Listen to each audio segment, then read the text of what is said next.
If steps aren't taken to rectify the situation, the government and regulators could face court action. Let's talk about it in more detail. Dr. Hugh McGaughey is here with us now, Professor of Law at King's College. Hi, it's good to see you. Thanks for taking the time to join us. Tell us what you're unhappy about. Well, I think that all the Thames Water customers should be unhappy about what really is a prolonged bailout of the banks who are funding Thames Water. So this £3 billion loan that they're asking the High Court for approval of will come with an £800 million bill. So, you know, that's quite a lot of interest, quite a lot of lawyers' fees. And if you work it out with 5.8 million Thames Water customers, that's about £263 per year over the 2.5-year loan for every customer that is using Thames Water.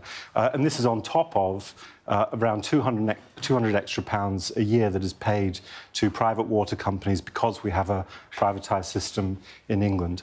And, you know, so we've got such a broken system that the only thing that this is going to do is prolong the pain.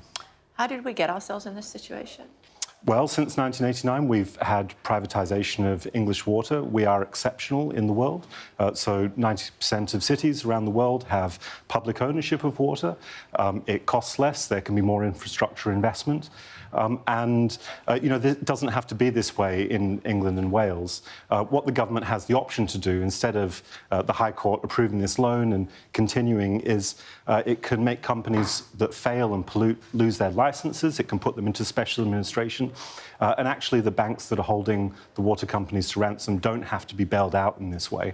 Under special administration, the government can require banks to take a haircut, even down to zero, and that's especially the case if you take into account all the pollution. I mean, the other thing that's happened today is that the Office for Environmental Protection has found that DEFRA, Ofwat and the Environment Agency, under the last government particularly, has failed to act to stop pollution. So we're way down below the standards where we should be for clean water. To what extent is that down to antiquated infrastructure? Well, antiquated infrastructure comes from the lack of investment, and lack of investment comes from lots of money, 85.2 billion since privatisation, going in shareholder returns. So if you look at capital expenditure versus shareholder returns, you'd see that there could be about 40% more investment in infrastructure if we didn't have to pay private shareholders and banks like the ones that are asking for this extra £3 billion pound loan now. So there could also be reduced bills.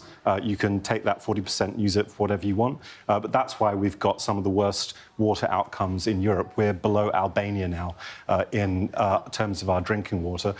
Even at the White Cliffs of Dover, you've got sewage. It's becoming different coloured Cliffs of Dover at the moment. Goodness. Thank you very much indeed, Doctor, for explaining that to us. Thank you. A quick look at the weather for you now this morning here on Sky News. It's going to be mild if on set.